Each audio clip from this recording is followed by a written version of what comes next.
Hello అండి, welcome to blog life channel. ఈరోజు ఎంతో కమ్మగా టేస్టీగా ఉండే సాంబార్ అయితే చేసుకుందాం.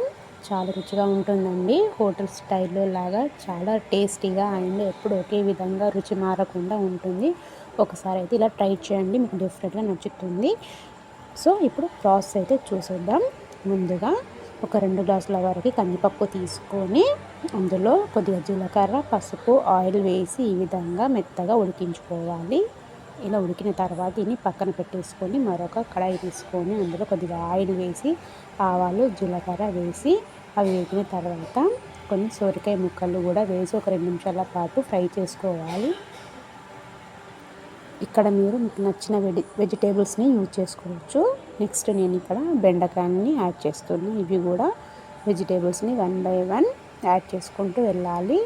ప్రతి ఒక్క వెజిటేబుల్స్ని నేను 2 నిమిషాల పాటు ఫ్రై చేసుకుంటున్నా. నెక్స్ట్ వంకాయ ముక్కలు, ఆ తర్వాత టమాటా ముక్కలు కూడా వేసి మరొక 22 నిమిషాల పాటు ఫ్రై చేసుకోవాలి. నెక్స్ట్ కొద్దిగా కరివేపాకు,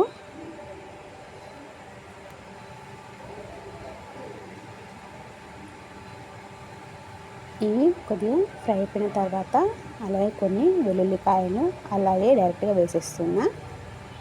ఇవన్నీ మంచిగా కలుపుకోవాలి. నెక్స్ట్ కొద్దిగా అల్లం వెల్లిగడ్డ పేస్ట్ వేసుకొని మరొకసారి కలుపుకోవాలి.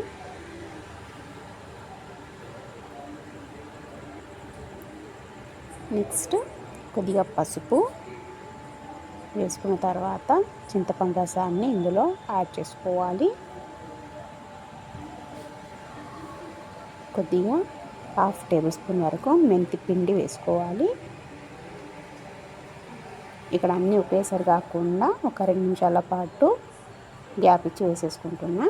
తర్వాత ఒక 2.5 టేబుల్ స్పూన్ల వరకు కారపొడి, రుచికి సరిపడా ఉప్పు కూడా వేసుకొని ఇవన్నీ మంచిగా కలుపుకున్న తర్వాత మంచిగా మరిగించుకోవాలి. ఇలా రసం మరుగుతున్నప్పుడు మనం ఇందాక ఉడికించుకున్న పప్పుని ఇందులో వేయాలి.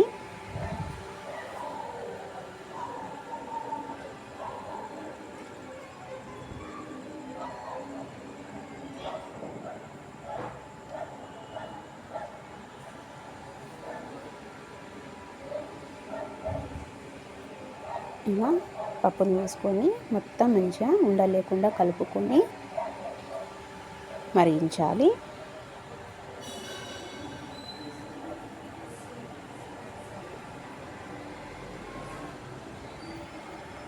చాలా టేస్టీగా ఉంటుందండి, చాలా బాగుంటుంది.